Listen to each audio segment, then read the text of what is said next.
Okay, so a number of times I have posted things about the HP Prebuilt, and the one thing that keeps coming back is, oh, just put a bigger power supply, just put a bigger power supply.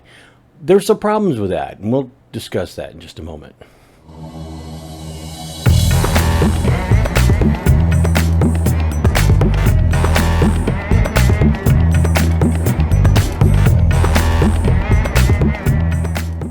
Yes, that is the culprit right there. Not to knock to a fan. The fan is fine. The fan is great. The fan is wonderful. It's that silver thing sitting right behind that. I'm sure you can see that power supply right there in that HP Prebuilt. And it's caused a fair number of problems and a fair number of things that I've had to overcome. Mainly because it's a 180 watt power supply. And even though it is a well-rated power supply and very strong, it's still only 180 watts. So I've moved the cage out of the way that had the fan on it and everything, so you can more closely see the power supply and maybe even see what the actual problem is, because many people say, oh, just swap in another power supply.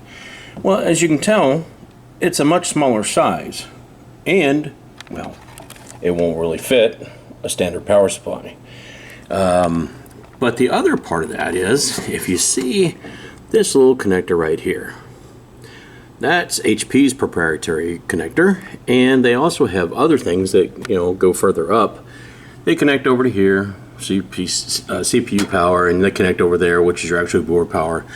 So you can't just swap a regular power supply in there, even with adapters, because, well, we've already discovered in a previous video, I'm not fond of adapters. I'd rather not do something with an adapter, because you just really don't know what the quality of it is or how well it's going to work. So I went looking for a solution. Okay, so as you can see, there's a limitation. It's only a 180 watt power supply. It is a different size. It's a different pinout. It's HP's own, you know, proprietary plugs and everything. But I may have a solution. See, Amazon delivered something to me today. This, my friends, brand new in the box, a 400 watt power supply. And normally these would run from anywhere from $100 to $250, depending on where you get it, who you try to get it from, and all that. I figured, you know what, let me see if I can't get a couple of adapter cables, and I started looking at that, and I thought, you know what, I'm not really comfortable with the adapter cables, but let me see if I can find a power supply, if I can find a power supply that's better. This one's a 400 watt. If I can find a power supply that's better, for not too much more than I would spend on a regular 400 or 500 watt power supply, then I'll get one. And lo and behold, both Amazon and eBay had listings about the $60 range. I think this one was like $61 or $62. So they have come down in price. Now they have sold out. I'm sure they're probably going to get some more. You still can find them for 100 or more. But I found this one for 60, next day delivery. And guess what? It's in my grimy little mitts right now. So we're going to put it in the system and see how it goes. Now, removal of the old one isn't too difficult. It's 3 screws here. You can see that I would, but it's a flathead or a hex. HP has felt necessary not to make them Phillips head. I don't know what the scoop is, but anyway, HP, you just make things more difficult each turn, don't you? Anyway, so taking it out, and then you have to push this little retainer back here to slide it toward the front and then pull it out.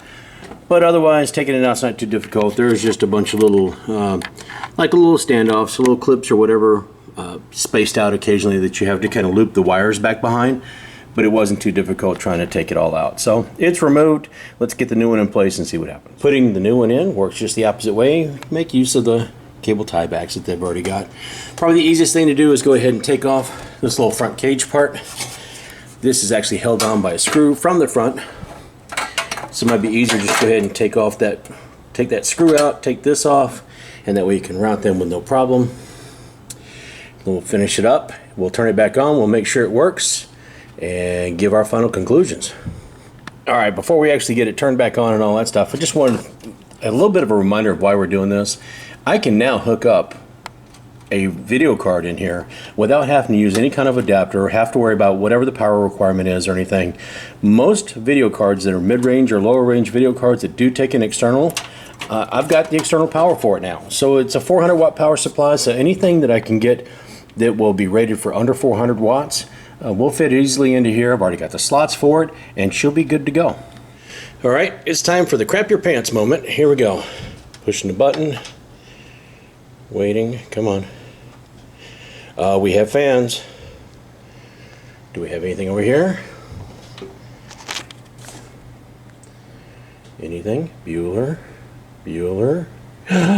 We have activity. We have a go. All right.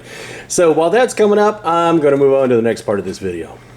So for right now, it's up, it's running, it's going. I've got it downloaded. It's been a couple of days since it was hooked up or anything to the Ethernet, or hooked up to the internet. So it's downloading Windows updates. But I will go back and I will test to make sure that that power supply, it says 400 watts on it. It says 80 plus platinum, but I want to make sure it is actually going to be able to handle that power. So I'll probably hook up the video card, or at least one of the video cards, just to kind of test it out and see what kind of power draw I'm getting to make sure that's going to be fine. Check the temperatures. I might do that in a separate video. I'm not sure. I probably will work it in somewhere, maybe a midweek thing. But you're thinking, well, you're pretty much done with it now. You can just go ahead and slap a video card in it and be done with it. And it's cost me $50 for the. It cost $50 for the sticker RAM. Cost $62. Might as well say for the new power supply, because I got it, at a good deal. And it cost me $11 for the fan, $12 for the Noctua fan in there for the extra cooling.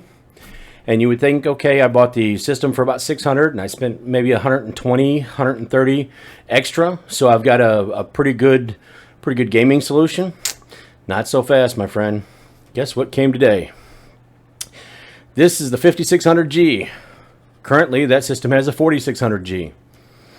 Yep, we might as well find out what it's like, right? More power. Anyway, stick with me, folks. If you're not already subscribed, please do. Don't forget to visit me on those other socials. If you like the video, go ahead and throw a like on it. If not, go ahead and downvote it if you want to, but tell me why. Kind of constructive criticism helps a lot. But anyway, a lot of people have been asking me, why can't you just put a power supply in? On top of the little things that were the problem, I didn't want to spend 20% of the value of the system on a power solution for it. But when it came down to a reasonable price, I'm willing to pull the trigger. So it's something that somebody out there might be willing to do if they already have one of these systems. And I will leave a link. I'll go ahead and leave a link to the Amazon, but you'll be able to find the model number to look it up on eBay or something like that if you want to as well. And from there, hey, I hope it helps somebody. It helped me, and I did. I finally gave in to peer pressure. So there you go, folks. And I think we're going to be okay. Like I said, got this one coming up, so stay tuned. Anyway, that's all I got for right now, so I'll see you later.